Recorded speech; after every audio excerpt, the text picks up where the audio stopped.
All right. So after the discussion of the filtration process, अब हम discuss करेंगे about the selective reabsorption. तो हमारा जो अभी फोकस है वो सिलेक्टिव रीअब्जॉर्प्शन पे होगा। तो बेसिकली सिलेक्टिव रीअब्जॉर्प्शन को अंडरस्टैंड करने के लिए आपने सबसे पहले एक दो जो कंसेप्ट हैं उनको क्लियर करना अपने ब्रेन में आपके लिए बहुत ज़रूरी है। तो सबसे पहले जब सब्सटेंसेस फॉर एग्ज़ाम्पल यहाँ पे सोडियम जो है हाई कंसंट्रेशन में प्रेजेंट है और इधर सोडियम लेस कंसंट्रेशन में प्रेजेंट है। जब पहला कंसेप्ट की बात करें, जब सब्सटेंसेस सेल्स के बीच में से, यानी ये एक सेल है और ये दूसरा सेल है, इसके बीच में से होते हुए, यहाँ से होते हुए सोडियम जो है इधर मूव करेगा। इस ट्रांसपोर्ट को, इस हमारे मूवमेंट को जो दो सेल्स के बीच में से जाती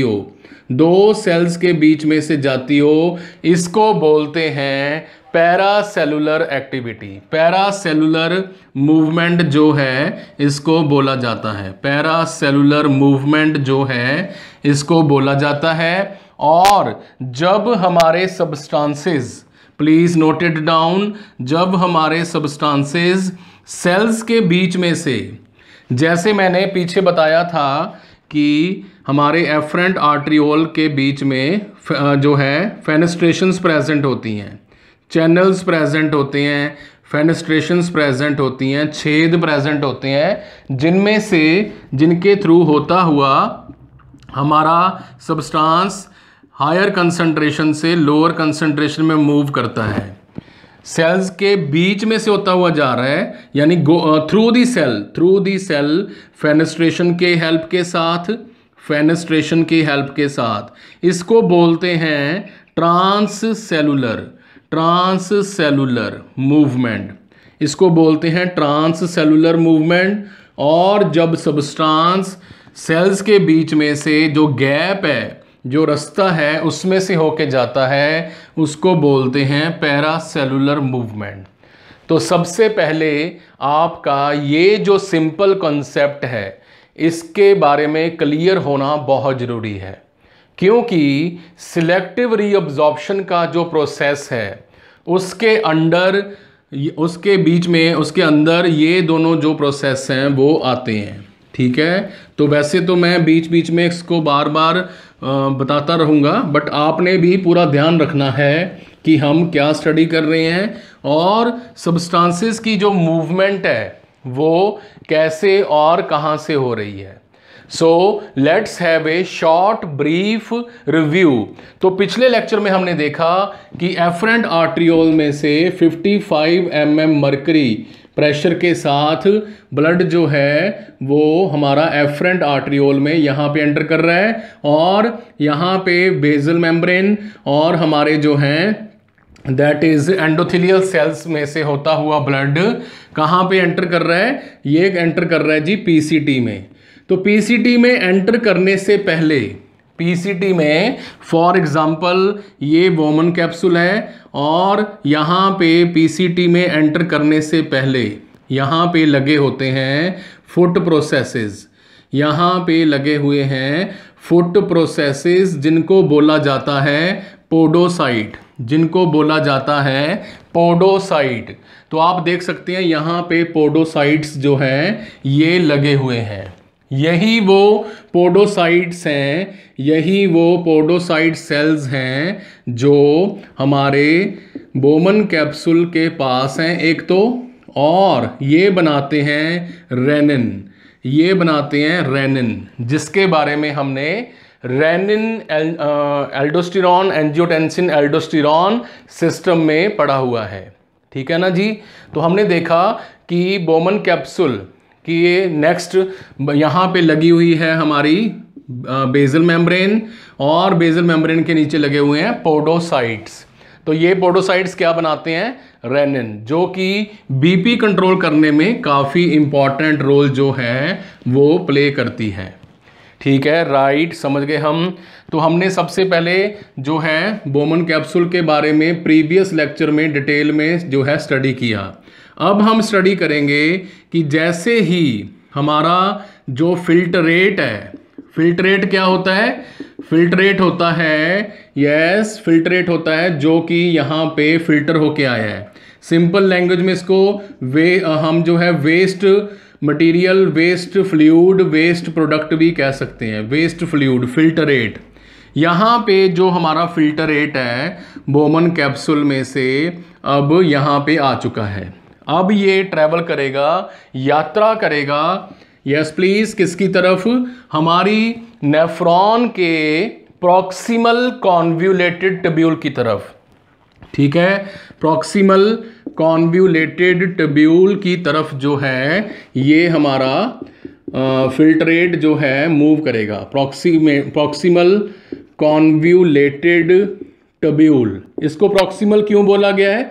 क्योंकि ये जो है हमारी ट्यूब्यूल, ठीक है, ये जो हमारा प्लेस है, ट्यूब है, ट्यूब्यूल जो है, डक्ट जो है, ये बोमन कैप्सूल के पास है, प्रॉक्सिमल है, इसीलिए इसको प्रॉक्सिमल कॉन्वोल्यूटेड ट्यूब्यूल जो है वो बोला जाता है। ठीक है जी, तो हमने देखा कि हमारा फिल्ट्रेट पीसीटी में जो है वो मूव करेगा।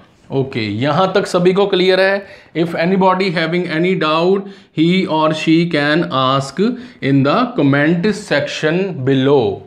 समझ रहे हो ना बात को? तो अब हमारी जो पीसीटी ट्यूब है ये किसकी बनी हुई है? पीसीटी ट्यूब जो है ये हमारी कॉलुमनर एपिथेलियम सेल्स की बनी हुई है, राइट।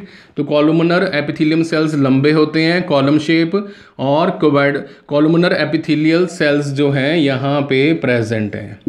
ठीक है, अब हम ये सेल्स जो हैं पीसीटी के आसपास लगाएंगे, पीसीटी के आसपास लगाएंगे। यहाँ पे हम पूरा फोकस पीसीटी के ऊपर करेंगे। टॉपिक चल रहा है सिलेक्टिव रीअब्जॉर्प्शन, यानी चुन चुन के अब हम रीअब्जॉर्ब करेंगे जाते हुए वेस्ट में से। बॉडी 99% जो काम की चीज़ है वेस्ट में से रीअब्जॉर्ब कर लेती है, बट कैसे वही हम देखने जा रहे हैं। तो ये है हमारा बोमन कैप्सूल। ओके, तो अब हम यहाँ पे पीसीटी जो है इसको समझने के लिए बड़ा बनाते हैं। तो यहाँ पे पीसीटी जो है ये हमने बड़ी बना ली। ओके, और आगे जाएगी तो ये बनाएगी हमारी लूप ऑफ हेनली वगैरह। ठीक है, तो लूप ऑफ हेनली के बारे में हमने बाद में डिस्कस करना है। यहाँ तक का जो एरिया है, ये वाला सारा area PCT proximal convoluted tubule, इसके आसपास प्रेजेंट हैं, yes please, columnar epithelial cells. Columnar epithelial cells जो हैं इसके आसपास प्रेजेंट हैं। Same on here, this side also. ठीक है, यहाँ पे कॉलुमनर एपिथेलियल सेल्स जो हैं वो प्रेजेंट हैं। ओके, तो अब यहाँ पे हो क्या रहा है? ये जैसे ही यहाँ पे फिल्ट्रेट जो है पहुँच चुका है हमारा पीसीटी में। ये सारा पार्ट कौन सा है? पीसीटी। और यहाँ पीसीटी के आसपास लगे हुए हैं कॉलुमनर एपिथेलियल सेल्स। ठीक है जी, कौन से सेल्स लगे हैं? Columnar epithelial cells. Okay, epithelial cells यहाँ पे प्रेजेंट हैं। इन सेल्स की सबसे बड़ी खूबी होती है, इन सेल्स की सबसे बड़ी खूबी होती है कि इनके ऊपर ये जो हमारा पार्ट है इसको बोलते हैं ल्यूमन, खाली जगह को बोलते हैं ल्यूमन।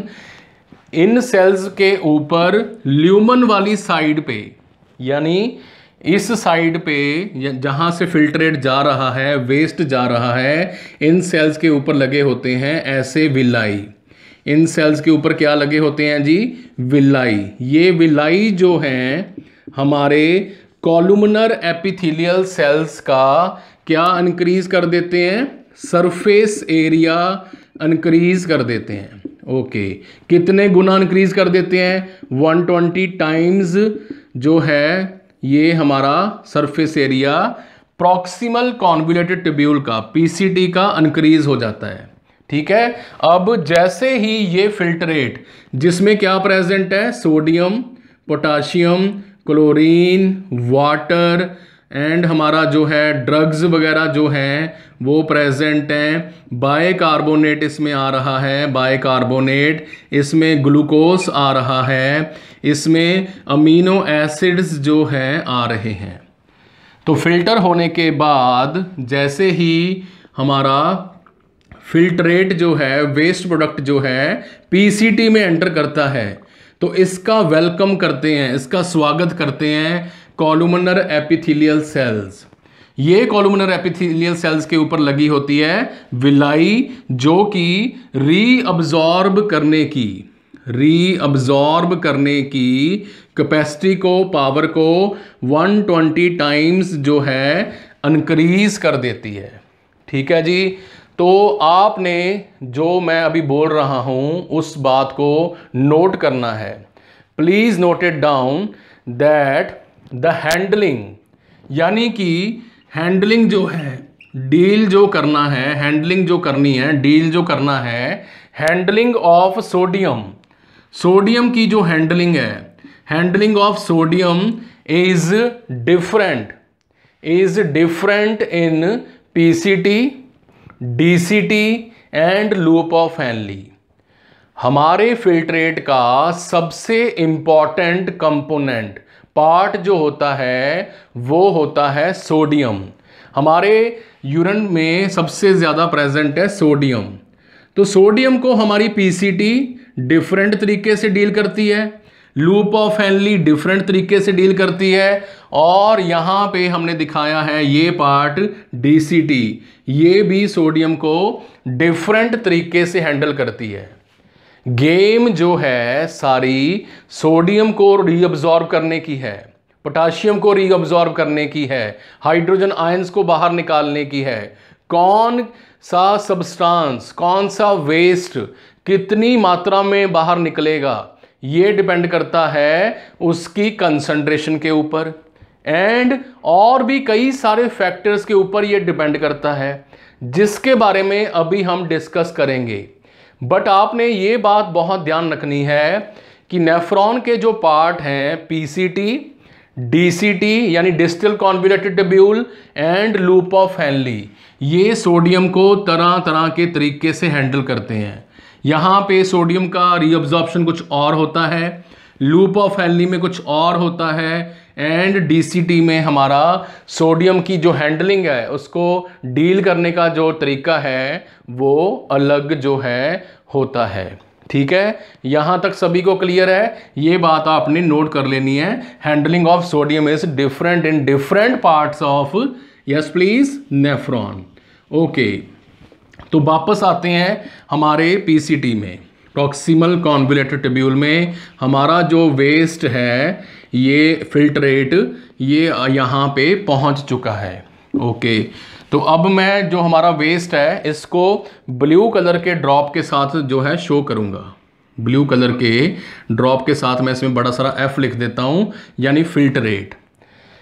अब आपने अपने दोनों कानों से एंड दोनों आँखों से जो लेक्चर है इसको देखना है, सुनना है, और कहीं भी कन्फ्यूज़न हो आपको तो आपने उसको रिपीट करके 1 या 2 बार समझना है और नोट्स जो हैं वो बनाने हैं। क्योंकि अगर एक बार आपको ये टॉपिक समझ आ गया तो आपको लाइफ लॉन्ग लर्निंग की जो गारंटी है वो मैं देता हूँ। ठीक है जी। अब जैसे ही हमारा जो फिल्ट्रेट है वो पीसीटी में आ चुका है, पीसीटी में प्रेजेंट है विलाई, ओके, जो सरफेस एरिया इंक्रीज कर देते हैं। अब जो हमारी पीसीटी के आसपास सेल्स लगे हुए हैं, इस ट्यूब के आसपास जो सेल्स लगे हुए हैं, इस सेल्स की 2 साइड हैं। जो तो हमारी ये जो हमारी सेल की साइड ल्यूमन की तरफ है, पाइप की तरफ है, इसको बोलते हैं ल्यूमिनल साइड, इसको बोलते हैं luminal side. Please note it down. ये जो सरफेस है सेल की, जो ल्यूमन की तरफ है, इधर की तरफ है, इसको बोलते हैं ल्यूमिनल साइड। और सेल की जो सरफेस इधर वाली साइड पे प्रेजेंट है, इसको बोलते हैं बेजोलेटरल साइड, इसको कौन सी साइड बोलते हैं? बेजोलेटरल साइड बोलते हैं। नोट कर लीजिए, ये जो साइड है हमारे सेल की ल्यूमिनल साइड, और ये वाली जो साइड है दैट इज बेजोलेटरल साइड। तो मैं इसके ऊपर इतना फोकस क्यों कर रहा हूं? ठीक है, इसमें ऐसा बताने वाला जो पार्ट है वो क्या है, तो अब हमने इसके ऊपर थोड़ा सा फोकस करना है, ध्यान से सुनना है, समझना है। जो हमारी बेजोलेटरल साइड है, सेल की बेजोलेटरल साइड है, ओके, इसके बिल्कुल साथ यहाँ पे प्रेजेंट है हमारी ब्लड वेसल्स। कौन सी ब्लड वेसल्स?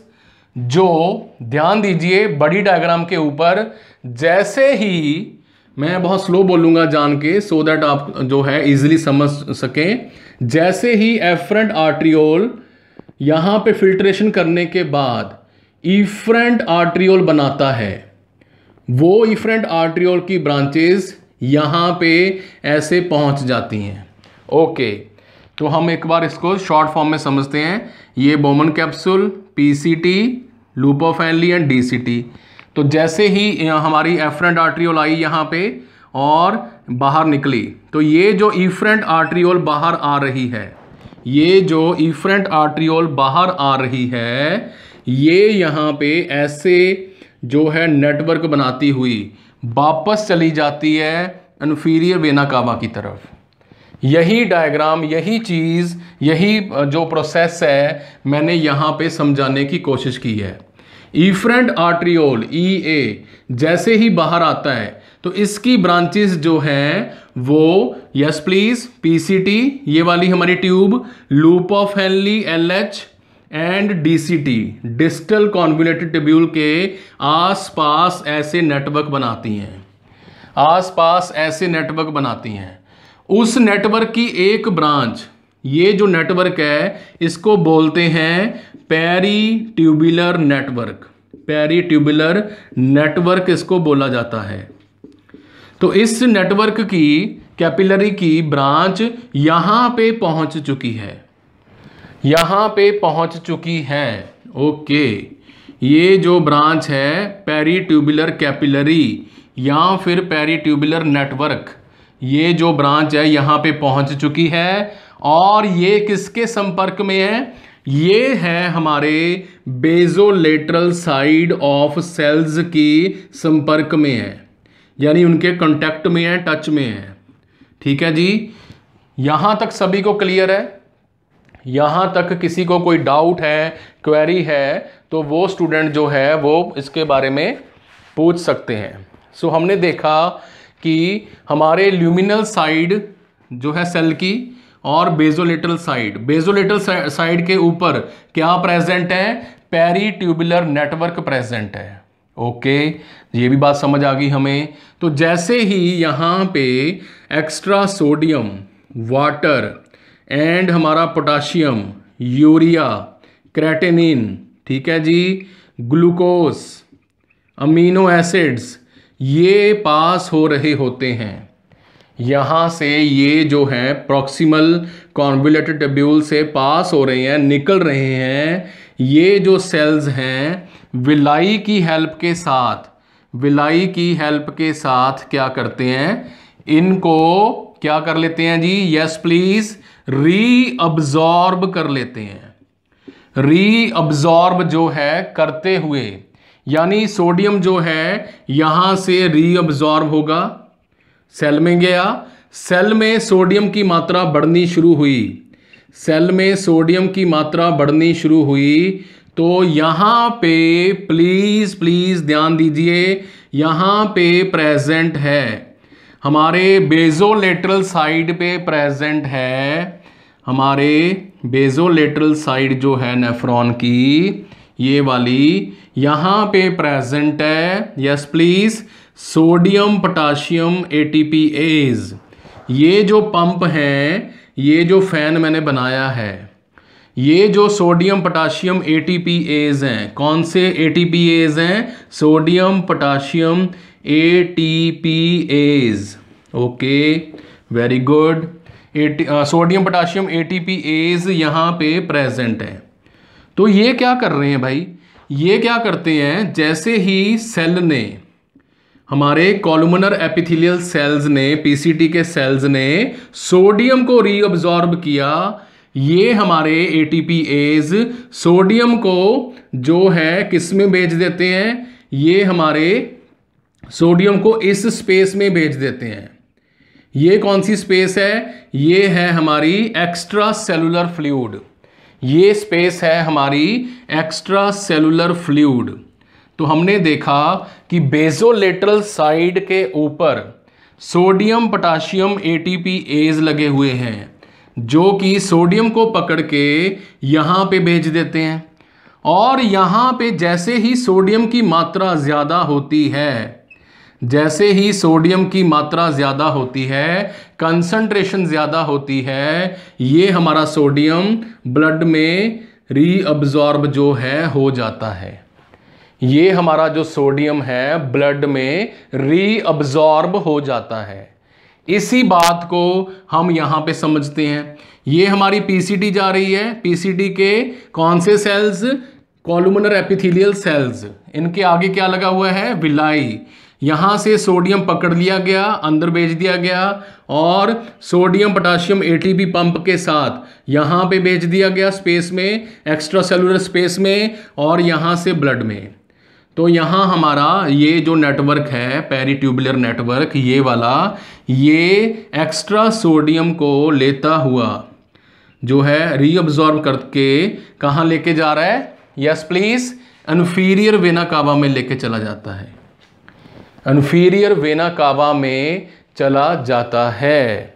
समझ रहे हो बात को। सबसे पहले हमने सोडियम की बात की, सोडियम को रीअब्जॉर्ब करने के लिए, यस प्लीज, क्या प्रेजेंट है, sodium potassium ATPase. Sodium potassium ATPase क्या करते हैं, ये एनर्जी यूज करते हैं, इसमें ऊर्जा की खपत होती है, एनर्जी यूज होती है, एटीपी को तोड़ दिया जाता है, और ये पंप जो है सोडियम को कैपिलरी नेटवर्क में भेजता है, कैपिलरी नेटवर्क में भेजता है।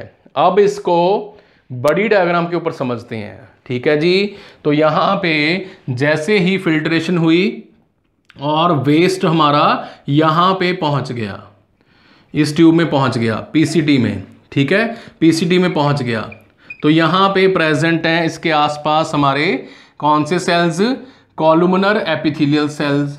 ओके, तो यहाँ पे कॉलमनर एपिथेलियल सेल्स के ऊपर लगा हुआ है सोडियम पोटाशियम एटीपीएज, जो कि क्या करेगा, सोडियम को पकड़ के ब्लड में वापस भेज देगा, सोडियम को पकड़ के वापस ब्लड में जो है भेजने का काम कर देगा। और ये जो ब्लड है ये सोडियम को लेके इन्फीरियर वेना कावा में चला जाएगा, इन्फीरियर वेना कावा में जाने का काम जो है वो करेगा। सो हमने अभी तक क्या देखा, हमने देखा कि जो पेरीट्यूबुलर नेटवर्क है इसका मेन काम है सिलेक्टिव रीअब्जॉर्प्शन में बहुत ही ज़्यादा इम्पॉर्टेंट रोल प्ले करना। तो जैसे ही फिल्ट्रेट हमारा वेस्ट पीसीटी में एंटर किया, तो पीसीटी के सेल्स ने सोडियम को पकड़ के सबसे पहले यहाँ पे ऐसे सेंड कर दिया, यहाँ पे ऐसे जो है इसको सेंड कर दिया, ठीक है जी। इसको सोडियम पोटाशियम एटीपीएज को सोडियम पोटाशियम को ट्रांसपोर्ट भी जो है बोला जाता है, को ट्रांसपोर्ट जो है बोला जाता है, सोडियम पोटाशियम को ट्रांसपोर्ट। अब ध्यान दीजिए, लेक्चर जो है यहां तक अगर आपको नहीं समझ आया तो आप इसको रिपीट करके बैक से लगा के देखिए, तभी आपको जो है ये समझ आएगा। एक बार समझ आ गया तो आपको दोबारा फिर कभी भी लाइफ में इसमें कंफ्यूजन नहीं होगी कि कैसे हमारा नेफ्रॉन जो है काम करता है। बोमन कैप्सूल के बारे में हमने फिल्ट्रेशन वीडियो में देखा, फिल्ट्रेशन वीडियो के हमने जो है इसके ऊपर नियर अबाउट 45 मिनट्स लगाए समझने के लिए, बट परफेक्शन समझ आई। अब यहाँ पे हम पीसीटी के ऊपर फोकस कर रहे हैं कि पीसीटी कैसे फिल्टर करती है। तो हमने देखा कि पीसीटी के आसपास कॉलमनर एपिथेलियल सेल्स हैं जो कि सोडियम पोटाशियम को ट्रांसपोर्ट के साथ क्या फिल्टर कर रहे हैं, सोडियम को रीअब्जॉर्ब कर रहे हैं।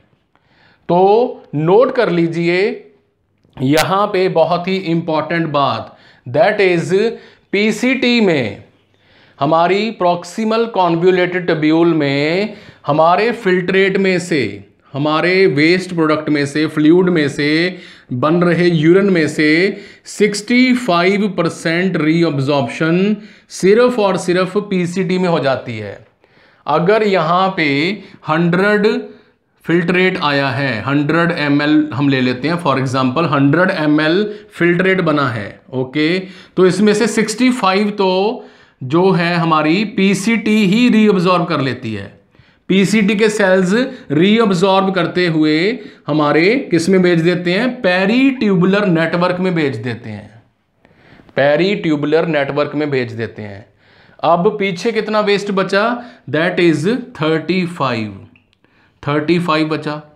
इसके बारे में हम बाद में बात करेंगे, बट अभी हम पीसीटी के बारे में पढ़ रहे हैं तो पीसीटी के ऊपर फोकस करेंगे। तो 65% जो हमारा फिल्ट्रेट है वो पीसीटी पार्ट में ही रीअब्जॉर्ब हो जाता है। समझ रहे हैं बात को? ओके, तो ये तो था हमारे सोडियम का रीअब्जॉर्ब होना। अकेला सोडियम तो यहां पे है नहीं है, बड़ा ही इजी है, बड़ा ही इजी है इसको समझना पीसीटी को। यहां पे याद रखिए कि 100%, प्लीज नोट इट डाउन, 100% जो ग्लूकोस, जो भी ग्लूकोस एक्स्ट्रा मात्रा में एफरेंट आर्ट्रियोल से हमारी पीसीटी में एंटर करता है, जो भी हमारा एक्स्ट्रा ग्लूकोस फिल्ट्रेशन के बाद इसमें एंटर करता है, वो 100% रीअब्जॉर्ब कर लिया जाता है। 100% ग्लूकोज को रीअब्जॉर्ब जो है कर लिया जाता है। आपको नहीं लगता कि ग्लूकोज हमारी बॉडी का सबसे इंपॉर्टेंट जो है कंपोनेंट है? It is required for the cellular activity. ATP बनाने के लिए ग्लूकोज चाहिए। एक्स्ट्रा ग्लूकोज जो भी यहां पे फिल्टर होके आता है, नॉर्मल हेल्दी किडनी में 100% ग्लूकोज जो है वो रीअब्जॉर्ब कर लिया जाता है। तो क्या ये ग्लूकोज पीसीटी में सीधा ही अब्जॉर्ब हो जाता है या फिर इसको किसी की हेल्प लेनी पड़ती है? तो please note it down, glucose जो है ये हमारा सोडियम के साथ बॉन्ड बना के, सोडियम के ऊपर जो है सवारी करके, राइड लेके, भाई तू भी भाई इधर जा रहा है तो मेरे को भी साथ में ले जा, ठीक है। जो है आप देखते हो ना कि अगर कोई फ्रेंड आपका एक्टिवा के ऊपर जा रहा है, व्हीकल के ऊपर, तो आप भी उससे राइड ले लेते हो।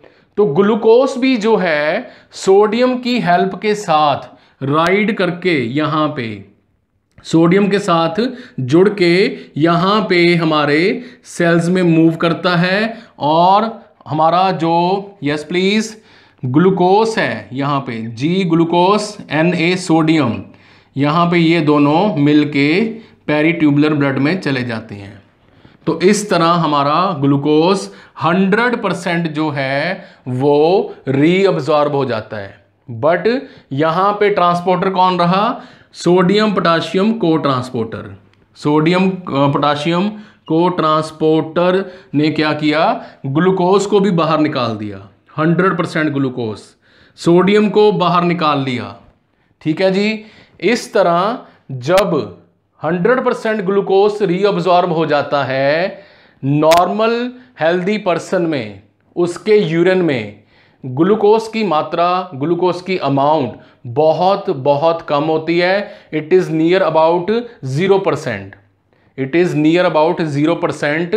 अगर कोई पर्सन ज्यादा जो है स्वीट प्रोडक्ट्स खा लेता है, ठीक है, ग्लूकोज खा लेता है, तो थोड़ा बहुत यूरिन में ग्लूकोज आ सकता है। But in normal condition 100% glucose जो है वो पीसीटी में रीअब्जॉर्ब हो जाता है। समझ रहे हैं बात को? ओके, इसी के साथ हम देखते हैं, हमने देखा कि सोडियम रीअब्जॉर्ब हो गया, ओके, मैक्सिमम। यहां पे ग्लूकोज तो 100% ही हो गया। अब बात करें हमारे अनदर प्रोडक्ट अमीनो एसिड्स के बारे में। तो भाई अमीनो एसिड्स के बारे में सभी को पता है कि they are the building block of the body. हमारी बॉडी प्रोटीन से बनी है, और प्रोटीन किसकी बनी होती है? अमीनो एसिड्स की। तो बड़ा ही इजी फंडा याद रखना है, अमीनो एसिड्स भी 100% रीअब्जॉर्ब हो जाते हैं। 100% ग्लूकोज रीअब्जॉर्ब हो गया, 100% हमारा अमीनो एसिड्स भी जो हैं वो रीअब्जॉर्ब हो जाते हैं। सोडियम जो है ये हमारा मैक्सिमम अब्जॉर्ब हो जाता है, 90% से भी ज़्यादा पीसीटी में अब्जॉर्ब हो जाता है। अमीनो एसिड्स 100% अब्जॉर्ब हो गए, 100% जो हमारे अमीनो एसिड्स हैं ये यहाँ पे जो हैं अब्जॉर्ब हो चुके हैं। ठीक है जी, ये यहाँ पे जो है अब्जॉर्ब हो चुके हैं। अब बात करें हमारे पोटाशियम की, पोटाशियम यहाँ पे 65% रीअब्जॉर्ब हो जाता है। पोटाशियम जो आयन है यहाँ पे ये हमारा 65% पीसीटी के सेल्स में से रीअब्जॉर्ब हो जाता है। कितना परसेंट रीअब्जॉर्ब हो जाता है पोटाशियम? 65% जो है यहाँ पे रीअब्जॉर्ब हो जाता है। हमारा 100% अमीनो एसिड, नोट कर लीजिए साथ साथ में 100% glucose amino acid, okay, comma 90% sodium and 65% जो है हमारा पोटाशियम यहाँ पे रीअब्जॉर्ब हो जाता है। इसी तरह यहाँ पे हमारा फॉस्फेट जो है, फॉस्फेट्स, ठीक है जी, कलर चेंज करेंगे, ओके, फॉस्फेट्स जो हैं ये हमारे नियर अबाउट 70% जो है यहाँ पे अब्जॉर्ब हो जाते हैं। 70% जो हमारे फॉस्फेट्स हैं वो यहाँ पे रीअब्जॉर्ब हो जाते हैं। ठीक है, चलो ये भी समझ आ गया। ओके, अब इसको थोड़ा सा फटाफट रिवाइज कर लेते हैं। ओके, तो इतने सारे वेस्ट में से ध्यान दीजिए, इतने सारे वेस्ट में से यहाँ पे क्या क्या रीअब्जॉर्ब हुआ? यस प्लीज, यहाँ पे हम बनाते हैं इसकी रिस्पेक्ट में, that is sodium potassium ATPase। ठीक है, इसके थ्रू सारा कुछ आएगा। सेल्स के ऊपर जो है थाउजेंड्स ऑफ ये पंप होते हैं, थाउजेंड्स ऑफ ये पंप होते हैं जो ATP एनर्जी यूज करके ATP को तोड़ के, ATP को तोड़ना ही बोला जाता है ATPase। ATPase वो हमारे प्रोटीन्स होती हैं जो ATP को तोड़ देती हैं। तो यहाँ पे सोडियम को खींच लिया गया वापस एक्स्ट्रा सेलुलर स्पेस में, पोटाशियम को, हमारी क्लोरीन को, ग्लूकोज को और हमारा जो है पोटाशियम को, देन हमारा अमीनो एसिड्स यहाँ पे जो है ज़्यादा मात्रा में अब्जॉर्ब हो चुके हैं।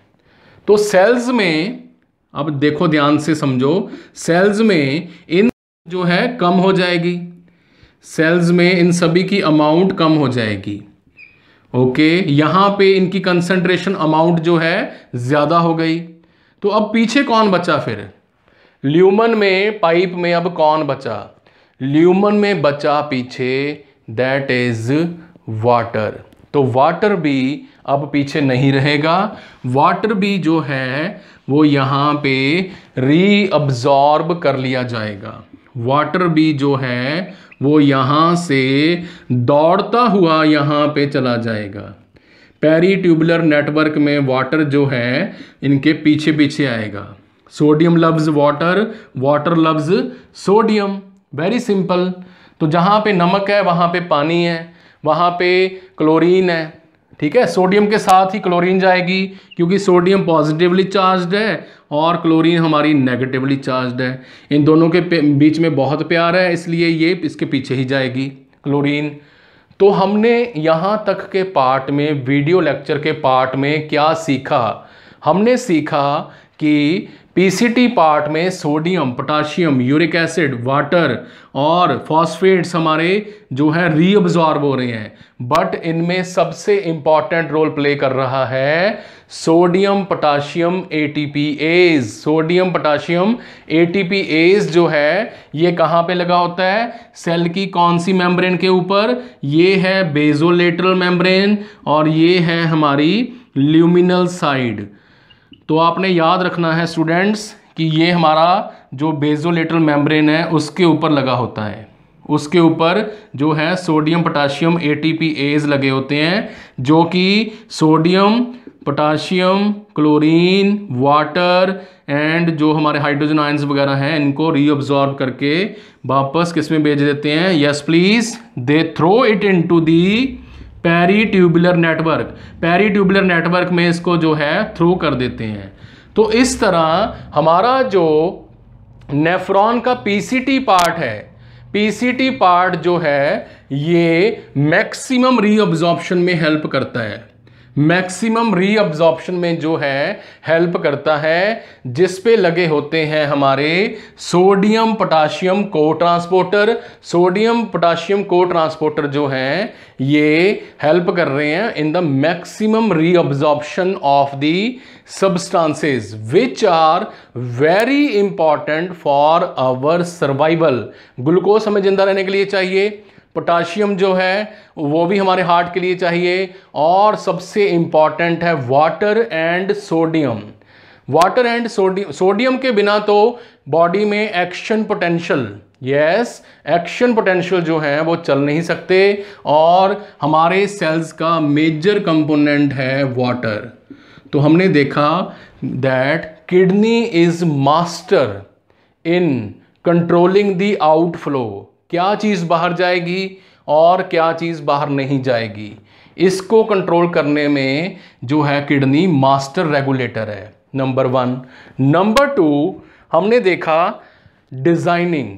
अगर आप बहुत ध्यान से किडनी के जो है स्ट्रक्चर को अंडरस्टैंड करें, पेरीट्यूबुलर नेटवर्क, ये स्ट्रक्चर जो है वाकई ही इसकी एप्रिसिएशन बनती है कि कैसे जाते हुए हमारे जो है फिल्ट्रेट में से ये जो है सब कुछ डिफ्यूज करते हुए अपने अंदर जो है ये पेरीट्यूबुलर नेटवर्क लेता हुआ कहाँ पे जा रहा है? इंफीरियर वेना कावा में।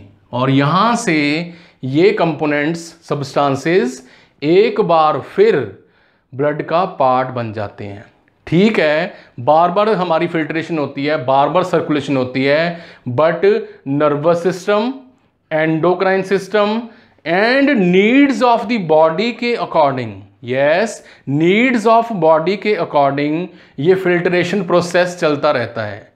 अगर आपको आपकी बॉडी को लगता है, नर्वस सिस्टम को लगता है कि यहाँ पे अभी फ्लूइड पीने की ज़रूरत नहीं है क्योंकि मैं आराम से पंखे में एसी में बैठा हूँ, बैठी हूँ, स्वेटिंग हो नहीं रही, हम कोई फिजिकल एक्सरसाइज नहीं कर रहे, तो यूरिन फॉर्मेशन कम कर दी जाती है, हम रेस्ट पोजीशन पे हैं।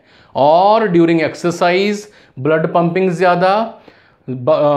ज़्यादा तो फिल्ट्रेशन ज़्यादा तो सोडियम का रीअब्जॉर्प्शन ज़्यादा, पोटाशियम का, ग्लूकोज का, अमीनो एसिड्स का रीअब्जॉर्प्शन ज़्यादा, और ज़्यादा रीअब्जॉर्प्शन लेके कहाँ जाएगी? ब्लड में। सो दैट जो ब्लड में हमारा फ्लूइड है, वाटर और इलेक्ट्रोलाइट्स, सोडियम पोटाशियम, ये जो हैं क्लोराइड वगैरह नॉर्मल अमाउंट में बने रहें।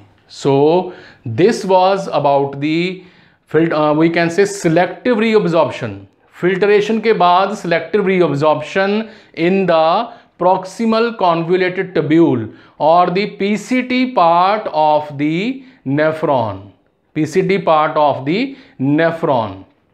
तो नेक्स्ट वीडियो में हम डिस्कस करेंगे about the selective reabsorption of left over substances, जो पीछे बचे हैं। मैंने बोला कि 65 यहाँ पे अब्जॉर्ब हो जाता है फिल्ट्रेट 65%, जो बाकी बचा 35% है वो लूप ऑफ हेनली में एंड डिस्टल कॉन्वोल्यूटेड ट्यूब्यूल में। इस पार्ट में कैसे रीअब्जॉर्ब होता है, यहां तक तो हमारा वेस्ट आ चुका था, अब बाकी बचे हिस्से में क्या क्या एक्टिविटीज हो रही हैं इसके बारे में अभी हम नेक्स्ट वीडियो में आफ्टर द ब्रेक जो है डिस्कस करेंगे। So let's have a break.